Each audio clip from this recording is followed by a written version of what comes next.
असरंग काकटपुर निकट जगन्नाथपुर ठारे सड़क दुर्घटना भारसाम्य हराई दुर्घटनाग्रस्त होइछि पान बोझेई पिकअप भ्यान। एथिरे 2 जनकर मृत्यु होइतिबा बेले 5 जन गुरुतर होइछन्ति, 10 रु अधिक आहत होइछन्ति। समस्तଙ୍କୁ चिकित्सा ପାଇଁ चारिछक मेडिकल भर्ती करा जायछि। छतियाना गाँर 18 जन पान चाषी एक पिकअप भ्यान रे पान बोझेई झुड़ी सहित नयाहाट पानहाट को बिक्री करबाको जाउथिले। ए समय भारसाम्य हराई पिकअप भ्यानटी उल्टी पड़िथिला। 2 जनकर मृत्यु होइतिबा बेले अन्यमानଙ୍କୁ स्थानीय लोके उद्धार करी मेडिकल को नेथिले।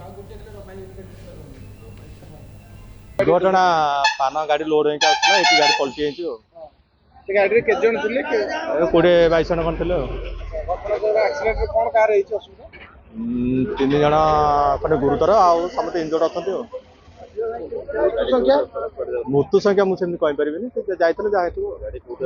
गाड़ी गाड़ी कोठु आस्तला कोठी जातला गाड़ी छतियाना कंटामांस केन्द्रापेट ये 3 जगह पाना लोड कर नुआट आसला तेणु ये पान जो चाषी माने जाउतन तांको पान बिक्री करिया हाँ बिक्री बाटर दुर्घटना हेछि हाँ गाड़ी जो भोर 5टा गाड़ी आसला भारसाम्य हराई पलटि पड़ा गाड़ी पछरे गोटे लोक ओहला डेई पड़ बंची जाइए किसी क्षतिघात होनी आउ जो लोक थे खंडिया हराई 2टा लोक स्पट हो जाती हाँ 2टा स्पट होती आउ लोक 108 आसा पूर्व आम 107 डाक लोक मेडिकल माने पठेचु आउ सब लोक 108 आसला पठेचु मेडिकल।